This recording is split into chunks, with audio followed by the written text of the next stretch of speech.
আসসালামু আলাইকুম ওয়া রাহমাতুল্লাহি ওয়া বারাকাতুহু।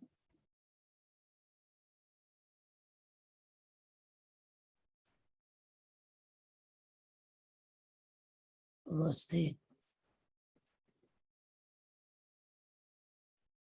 দিন দরদি ইসলাম প্রিয় ভাই ও বোনেরা,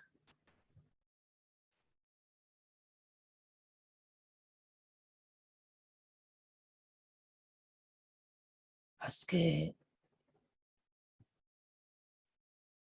সমাজের দিকে তাকালে মানুষের করুণ অবস্থা পর্যবেক্ষণ করে কেউ বসে থাকতে পারে না। হয়তো কেউ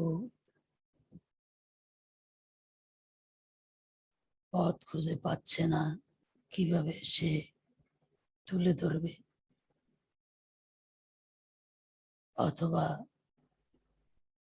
নানাবিধ ব্যস্ততার কারণে সে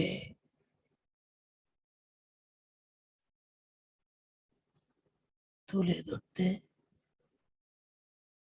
পারছে না। কিন্তু বাস্তব সত্য হলো, সমাজের রন্ধে রন্ধে আজকে সার্বিক অশান্তির এক কালো ছায়া আমাদেরকে হাতছানি দিয়ে ডাকছে।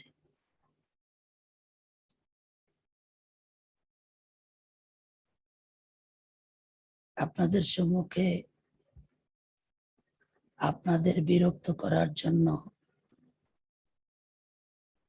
আসি। হয়তো কথাগুলো অন্যের জন্য অনেক প্রয়োজনীয় হতে পারে।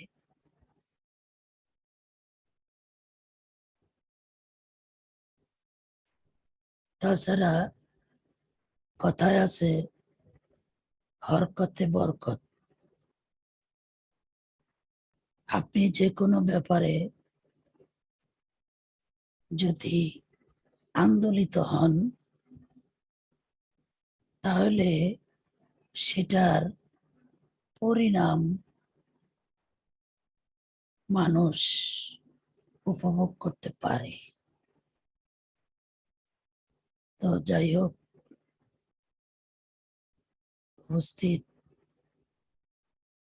সুধীবৃন্দ, আমি আজকে আল কোরআনের একটা ছোট্ট আয়াত নিয়ে আপনাদের সম্মুখে আলোচনা করব। আল্লাহ আমাকে তৌফিক দিবেন ইনশাআল্লাহ।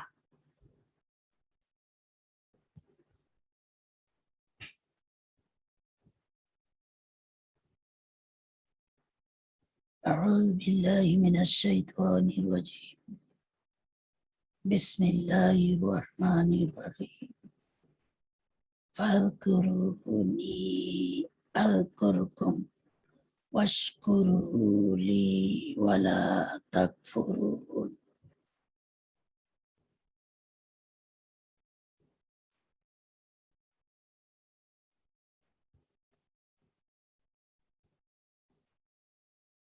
হে মানব সকল, তোমরা আমাকে স্মরণ করো, আমি তোমাদেরকে স্মরণ করব।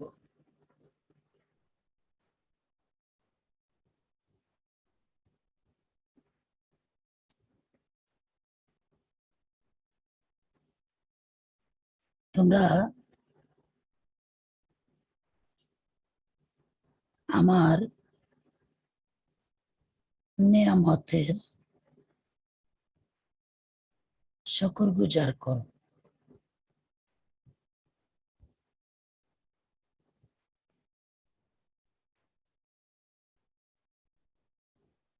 সম্মানিত উপস্থিতি,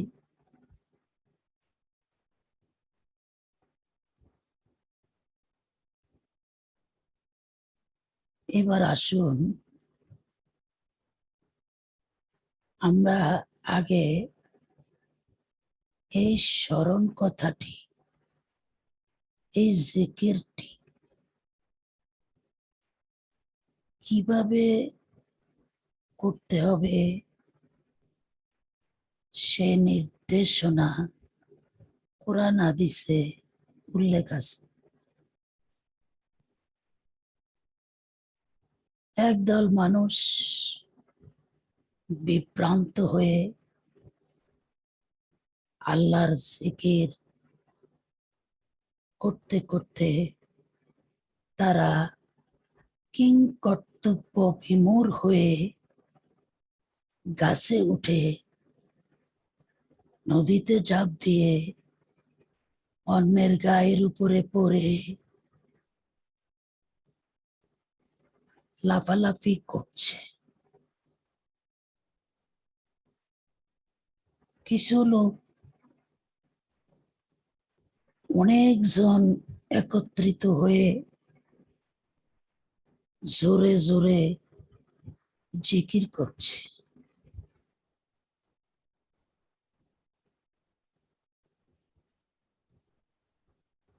এরা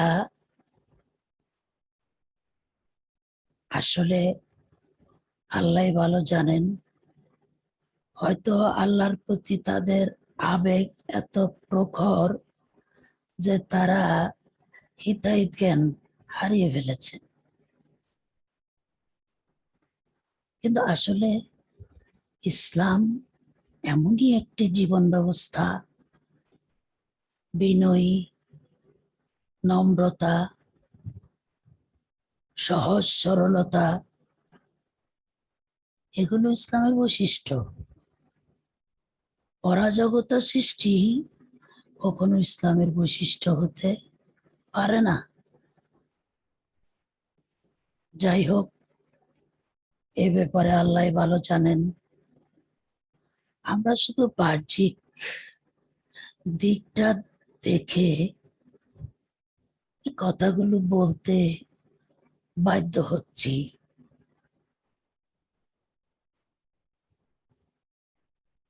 তো আমরা কোরআন এবং হাদিস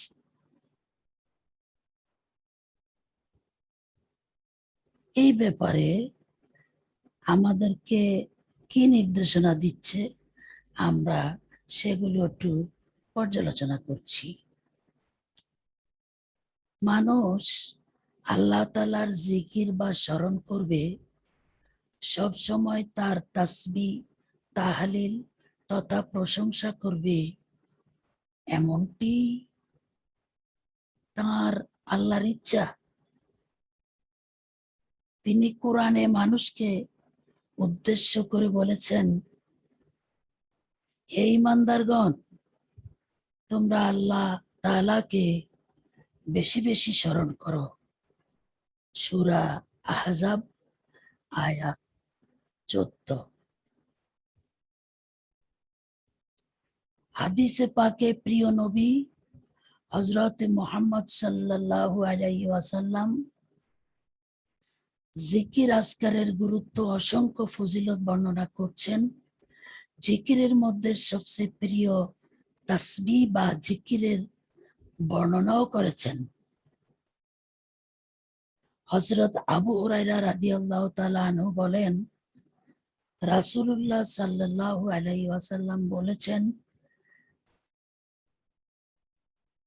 আমার সুবহানাল্লাহ, আলহামদুলিল্লাহ, লা ইলাহা ইল্লাল্লাহু ওয়া আল্লাহ আকবার বলা সারা দুনিয়া অপেক্ষাও আমার কাছে প্রিয়। মুসলিম।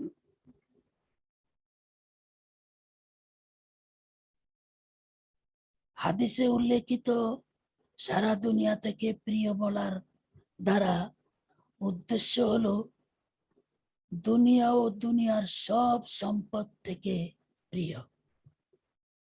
হযরত ইবনে হাজার আসকালানী রাহমাতুল্লাহি আলাইহি বলেন, এর মর্মার্থ হলো অধিক সওয়াবের দিক থেকে দুনিয়ার দুনিয়ার উদয়, ধ্বংস, অস্ত থেকে অধিক প্রিয়।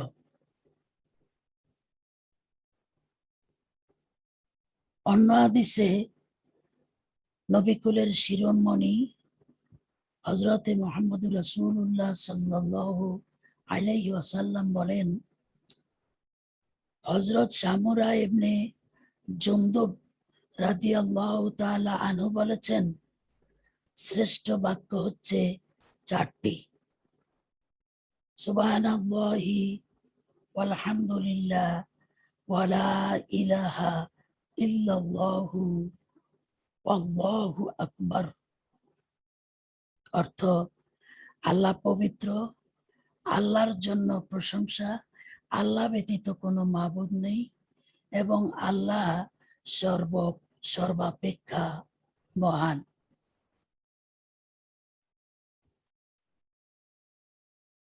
প্রিয় সুধীবৃন্দ,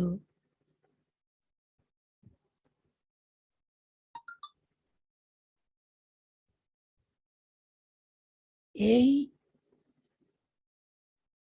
বাক্যগুলো দিয়ে যখন আমরা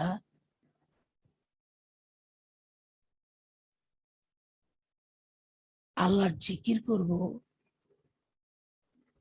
তখনই আমরা সফল কাম হব। কিন্তু অনেক জায়গায় দেখা যায় এগুলোকে খণ্ড খণ্ড করে জিকির করা হয়।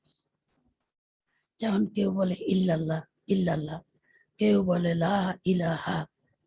এই খণ্ড খণ্ড জিকিরের কোনো যুক্তিকতা নেই।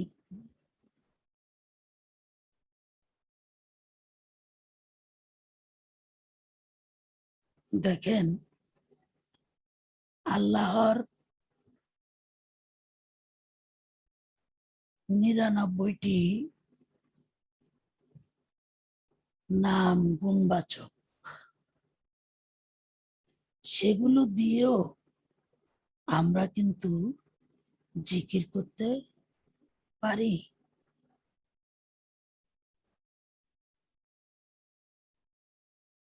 সেগুলো দিয়ে জিকির করলেও আমরা বিভিন্ন রকমের উপকৃত হতে পারি।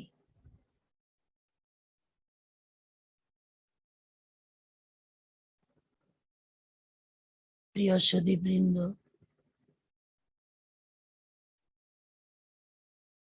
আমরা মহারব্বুল আলামিন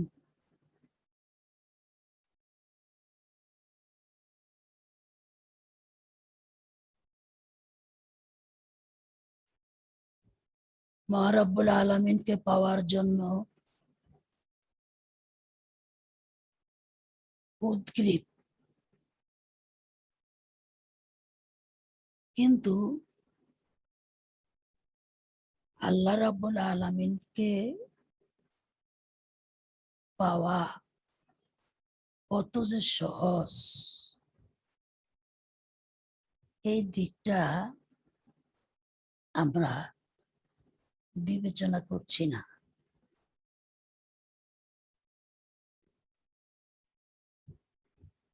এখন আমি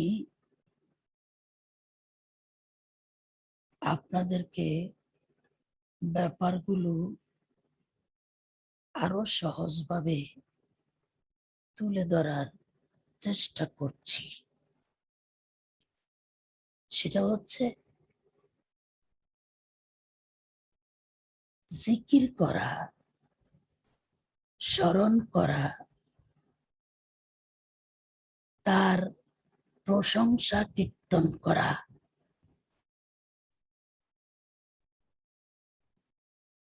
এটা আমাদের দৈনন্দিন জীবনের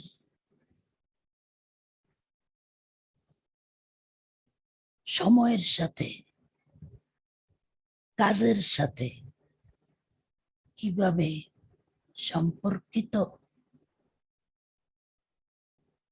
আমাদেরকে জিকির করার জন্য মসজিদে যেতে হবে কিনা, আমাদেরকে জিকির করতে হলে ঘরের কোণে যেতে হবে কিনা, ওযু করতে হবে কিনা, এই যে একটা জটিলতা আমরা অনেকেই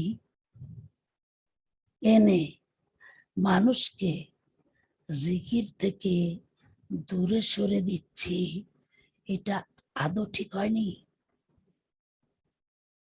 জিকির করতে আপনাকে আলাদাভাবে কোনো সময় ব্যয় করতে হবে না। আপনি আপনার রিজিকের সন্ধানে বের হয়ে যে কাজগুলো করছেন, ওই কাজের মাঝেই আপনি সুন্দর সাবলীল ভাবে মহান সৃষ্টিকর্তা আল্লাহ রাব্বুল আলামিনের জিকির করতে পারেন।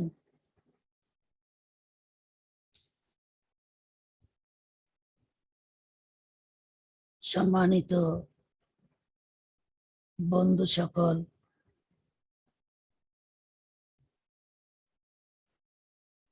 জিকির মানে হচ্ছে স্মরণ,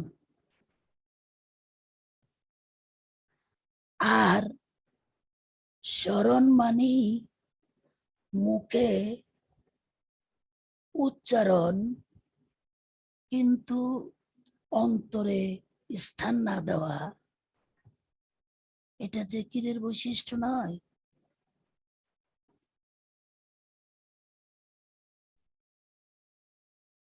স্মরণটা, জিকিরটা আসলে কত সুন্দরভাবে আপনি করতে পারতেছেন, আমি এবার আপনাদেরকে সেই দিক নির্দেশনা দিব ইনশাআল্লাহ। আপনি এরাদা করেছেন, ইচ্ছা পোষণ করেছেন, আপনি আল্লাহর জিকির করবেন, আল্লাহকে পেতে চান, এহকাল পরকালের মুক্তি চান, বিদায় আপনি জিকিরের জন্য প্রস্তুত। কিন্তু কথা হচ্ছে, এই সময় আপনি মসজিদে যাওয়ার সময়ও নেই, কোনো মজলিস যাওয়ারও সময় নেই। আপনাকে কাজ করতে হবে। আসুন আমরা এমন মুহূর্তে কিভাবে আল্লাহর জিকির করব। শ্রদ্ধেয় ভাই সকল, মনে করেন আপনি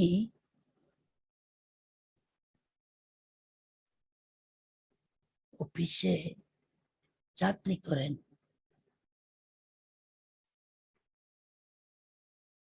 যখন আপনি অফিসে যাচ্ছেন গাড়িতে, রিক্সায় অথবা হোন্ডায়, তখন কিন্তু আপনি সম্পূর্ণ ফ্রি।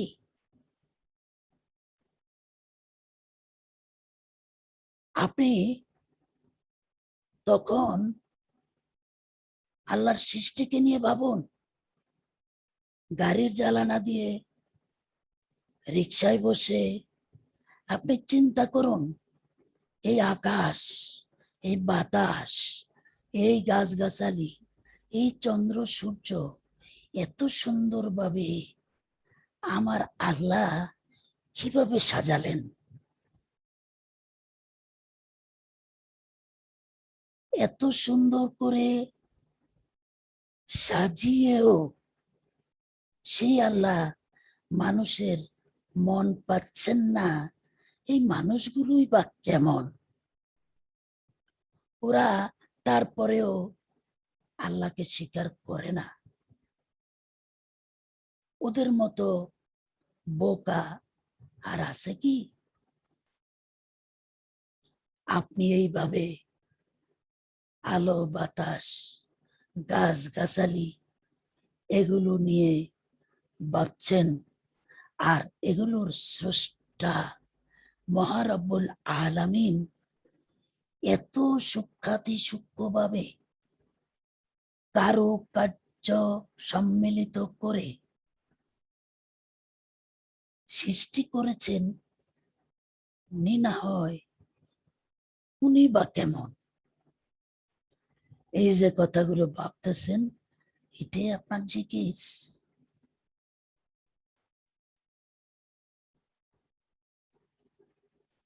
প্রিয় শ্রদ্ধেয় বন্ধু সকল, চলে গেলেন অফিসে।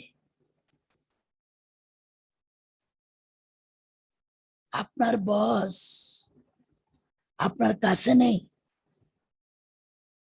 আপনার সামনে অনেকগুলো ফাইল জমা হয়ে আছে।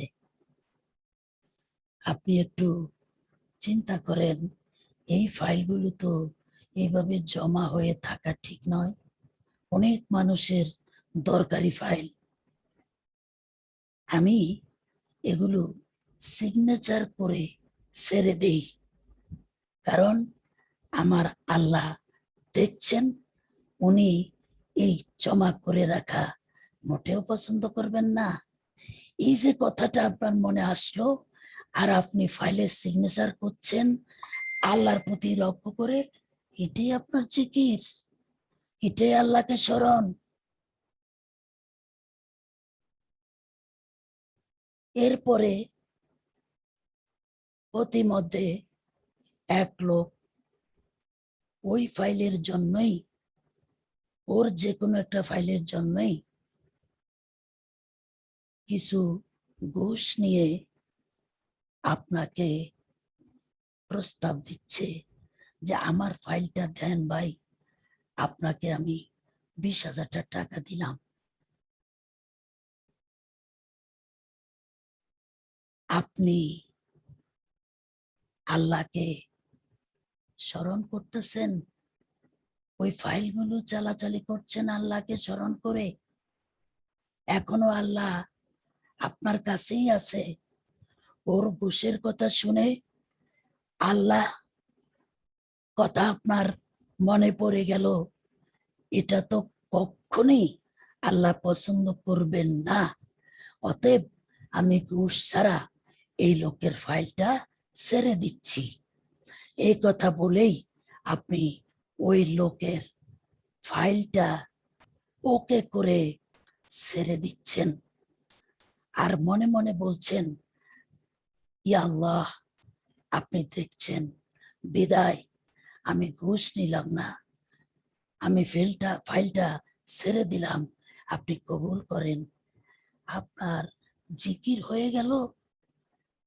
জিকির করতে আপনাকে গাছে উঠতে হবে না, মসজিদের কোণে বসে বসে আল্লাহ আল্লাহ করতে হবে না, কোন জামায়াতে উপস্থিত হয়ে সবার সাথে তাল মিলিয়ে জোরে জোরে আল্লাহু আল্লাহু বলতে হবে না। যে আল্লাহ মানব কল্যাণে কাজ করতে উৎসাহিত করে না, ওই জিকির কিরূপ আল্লাহ ভালো জানেন।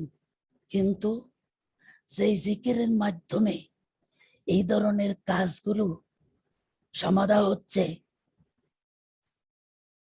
সেটাই হচ্ছে আসলে প্রকৃত জিকির। এবার আসুন, ব্যবসায়ী ভাই ব্যবসা করছেন, অন্য কানে সময় দিতে পারছেন না, কিন্তু আল্লাহকে স্মরণ করার আপনার মনের একটা আবেগ, কিন্তু মাঝে মাঝে নিজকে হতবাগা ভাবেন যে হায়রে, আমি এই সময় একটু মসজিদে যাই আল্লাহ আল্লাহ করতাম, ওই যে ওখানে একটা মজলিস জোরে জোরে আল্লাহ আল্লাহ করে সেখানে যেতাম, কিন্তু ব্যবসার খাতিরে পারছি না। ভাই, আপনার ওখানে যাওয়ার দরকার নেই, আপনার ব্যবসার জায়গায় দোকানেই আপনার আল্লাহ উপস্থিত। আপনি তাকে স্মরণ করুন। যখনই দাঁড়িপাল্লা হাতে নিলেন, ওজন করছেন, আপনার হৃদয়ে আল্লাহ উপস্থিত। এখন আপনি কাস্টমারকে কম দিতে পারবেন কিনা, এবার এর বিচার আপনাদের কাছে আমি ছেড়ে দিলাম। প্রশ্নই ওঠে না। আল্লাহ আমার মাঝে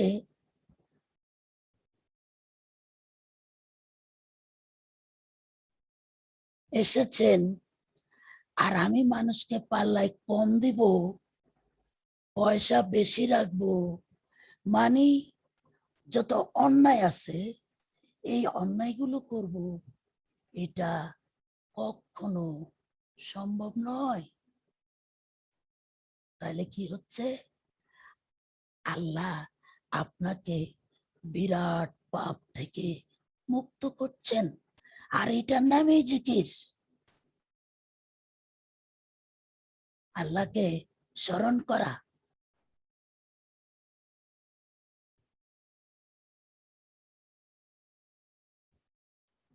সুধীবৃন্দ,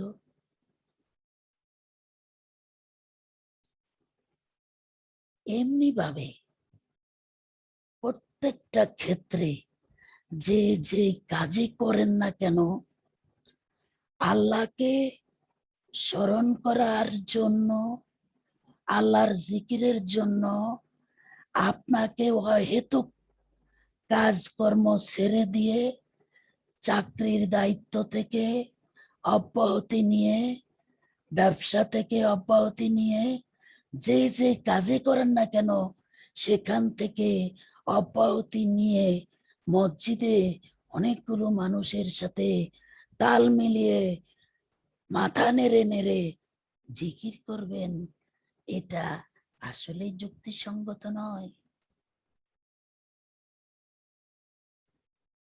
সংসার জীবন ঠিক রেখে আল্লাহকে সুন্দরভাবে পাওয়া যায়, আর আল্লাহ সেটাই চাচ্ছেন।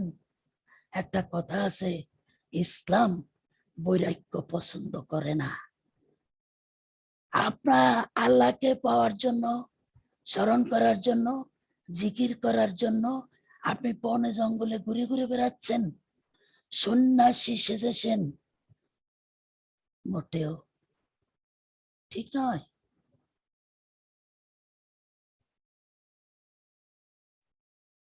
আপনি আল্লাহর জিকির করবেন, আল্লাহকে স্মরণ করবেন, শুধু মুখে উচ্চারণ করে নয়, আপনাকে আগে চিনতে হবে আল্লাহ কে, আল্লাহর গুণাবলী কি, আল্লাহ কেমন সত্তা। আল কোরআনে আল্লাহ পাক নিজের যে পরিচয় ব্যক্ত করেছেন সেই পরিচয়টা ধারণ করে আপনি যে কোনো স্থানে যে কোনো ভাবে আল্লাহকে স্মরণ করে আপনার আমল পরিবর্তন করবেন, এটাই জিকির, এটাই আল্লাহকে স্মরণ। যেমন আপনি আগে ধূমপান না করে থাকতে পারতেন না, যেদিন থেকে ইচ্ছা পোষণ করলেন আমি আল্লাহর জিকির করব, আল্লাহকে কাছে পাবো, এই প্রথম প্রথম তাও ধূমপান করছেন, কিন্তু কিছুদিন যাওয়ার পর নিজের বিবেককে প্রশ্ন করলেন, হে বিবেক, তুমি আল্লাহকে চাচ্ছ, সেই আল্লাহ তো এটা খেতে নিষেধ করছেন, তুমি কেন খাচ্ছ? তাহলে তুমি কেমন জিকির করছো, আল্লাহকে কেমন স্মরণ করছো? দেখবেন আপনি আর ধূমপান করবেন না। আপনি সুদী ব্যাংকে চাকরি নিয়েছেন, জানতেন না, এখন আপনার সম্মুখে উপস্থিত সুদ খাওয়া হারাম, আল্লাহ সুদকে হারাম করেছেন।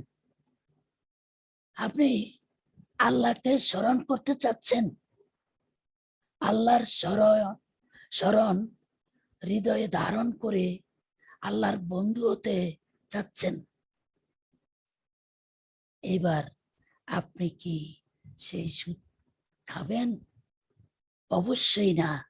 আপনি চাকরিটা অন্যত্র সরিয়ে নেওয়ার জন্য আপ্রাণ চেষ্টা করবেন, যতদিন আল্লাহ কবুল না করে ততদিন রিজিকের ধান্দায়, রিজিকের কারণে আপনাকে চালিয়ে যেতে হবে, কিন্তু প্রতিদিনই আপনার মনে আঘাত যে আপনি সুদের সাথে জড়িত। এই যে আঘাত, এই আঘাতটাই হচ্ছে আল্লাহকে স্মরণ, আল্লাহর জিকির।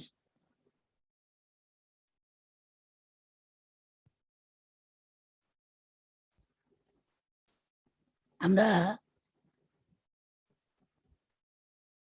সামাজিকভাবে যারা আমাদের ভাষা আন্দোলনের জন্য প্রাণ দিল, স্বাধীনতার জন্য প্রাণ দিল, তাদেরকে স্মরণ করি। স্মরণ মানে জিকির, আরবি শব্দ ইউজ করি না, স্মরণ করি। কিন্তু দেখেন আমরা কতটুক জ্ঞান হারা হলে আমরা এই ভুলটা করি।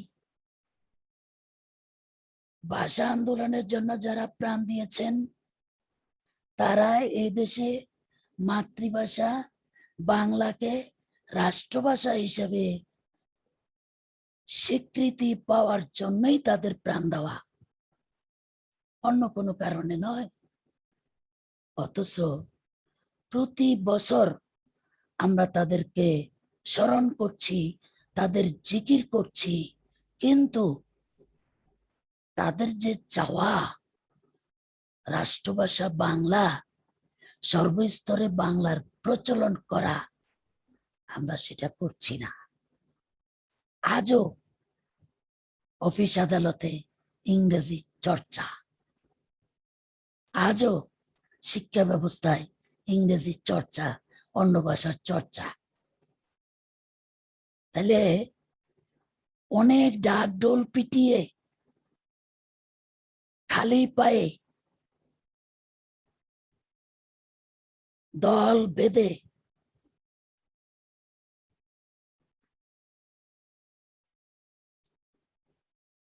সিমেন্ট ইটের তৈরি মিনারে গিয়ে খালি পায়ে আমরা ভাষার জন্য আত্মত্যাগকারী সবাইকে স্মরণ করছি,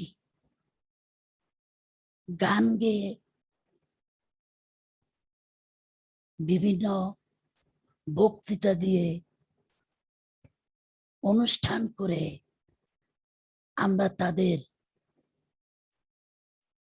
জয়গান গাচ্ছি, তাদের অসংখ্য প্রশংসা করছি। কিন্তু ভাইরা, আমরা তাদের যে চাওয়া, তারা যে কারণে প্রাণটা বিলিয়ে দিলেন, সেই চাওয়ার দিকে আমাদের নজর নেই। আমাদের আদালত থেকে এখনো ইংরেজিতে রায় লেখা হয়। কেন? রাষ্ট্রভাষার জন্য না প্রাণ দিল? আপনারা সেদিন অনুষ্ঠানে উঠে তাদের অনেক প্রশংসা করলেন, জিকির করলেন, কিন্তু তাদের চাওয়া পাওয়ার কি হলো? এটার নাম প্রশংসা নয়, এটার নাম জিকির নয়, এটার নাম তাদের আত্মত্যাগের মহিমা কীর্তন নয়। এটা সাময়িক অনুষ্ঠান পালন মাত্র। এটা কোনো জ্ঞান দ্বারা স্বীকৃত হতে পারে না। আমরা বঙ্গবন্ধুকে ভালোবাসি। উনি দেশের স্বাধীনতার জন্য সাহসিকতার সাথে বাক যুদ্ধে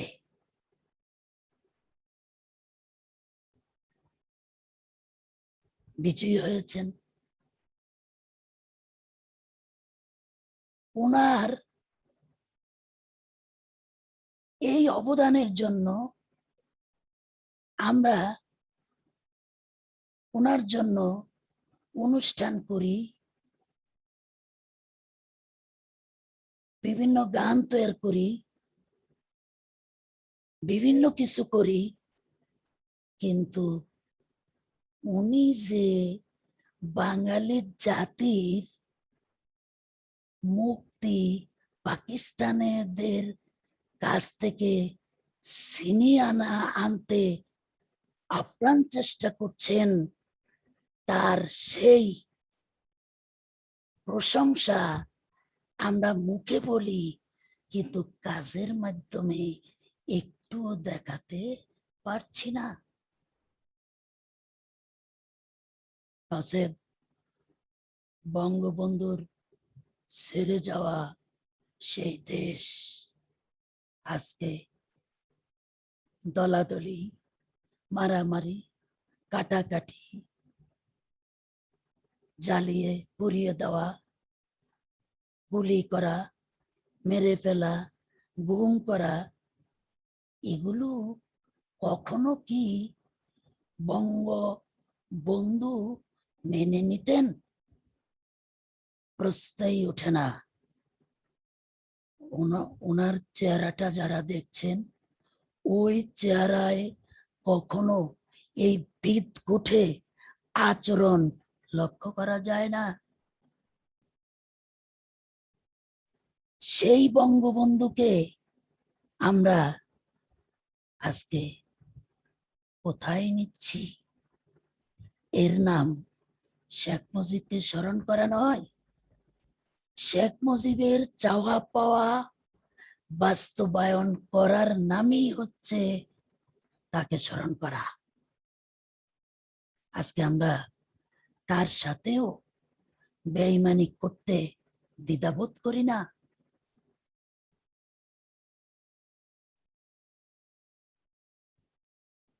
এই বাংলাদেশের জন্য, এই সোনার বাংলা গড়ার জন্য কত নেতা, কত মানুষ কত আত্মীয় স্বজন আমাদের আত্মাহুতি দিয়েছেন। তারা কি কখনোই বক্তৃতার মঞ্চে খালি একটু হাততালি আর বাহবা পাওয়ার জন্য, নাকি এই দেশটাকে সুন্দর করে মানুষের স্বর্গীয় উপকরণে সাজিয়ে মানুষকে দিন যাপন করার প্রয়াস করছিলেন? তাহলে আমরা কেমন শিক্ষিত? আমরা সবকিছুই বুঝি, কিন্তু কেন যেন করছি না, কেন যেন করতে চাচ্ছি না। কোথায় যেন আমাদের গলত। একইভাবে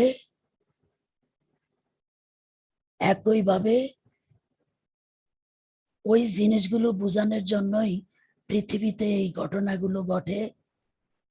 আমরা আল্লাহকে পেতে চাই, আমরা বেহেশত চাই, আমরা আল্লাহর কাছে সাক্ষাৎ চাই, আমরা আল্লাহর ক্ষমা চাই, কিন্তু আল্লাহর চাওয়া পাওয়া, আল্লাহর দিক নির্দেশনা আমরা মানতে নারাজ।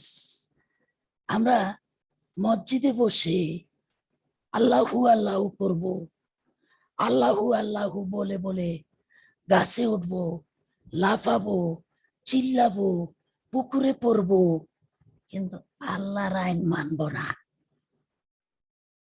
ভাই সব চিন্তা করেন, আমরা আল্লাহকে স্মরণ করছি, আল্লাহর জিকির করছি। এই জিকির আর স্মরণ যদি আমরা এইভাবে সঠিক পন্থায় পালন করি, আসলেই কিন্তু আমরা আল্লাহকে পেয়ে যাব। কারণ হচ্ছে আমরা শুধু মুখে বলছি না, আল্লাহর বিধিনিষেধ গুলো তাকে স্মরণ করে করে আমার জীবনে বাস্তবায়ন করছি। আমি যখন একজনের হক অধিকার হরণ করেছি, একদিন ওই লোকের পাশ দিয়ে যাচ্ছিলাম, হঠাৎ করে আমার মনে পড়লো, আরে এই লোকটার 2% জমি আমার জমির মধ্যে ঢুকে আছে, কিন্তু লোকটা ভয়ে বলছে না।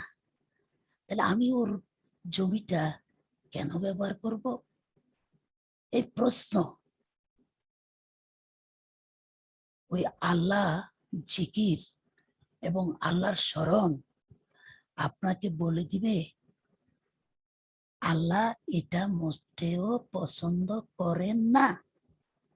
তুমি যদি আল্লাহর জিকির করেই থাকো, আল্লাহকে স্মরণ করেই থাকো, এই কাজ ত্যাগ করো। সাথে সাথে আমি ওই কাজটা ছেড়ে দিলাম। এহ জগতেও আমি উপকৃত হলাম, পর জগতেও আল্লাহ আমাকে এর বিনিময় দিবেন। প্রত্যেকটা জিনিসকে নিয়ে আপনারা এইভাবে একটু চিন্তা করেন, কারণ স্বল্প পরিসরে সব উদাহরণ টানা সম্ভব হয় না।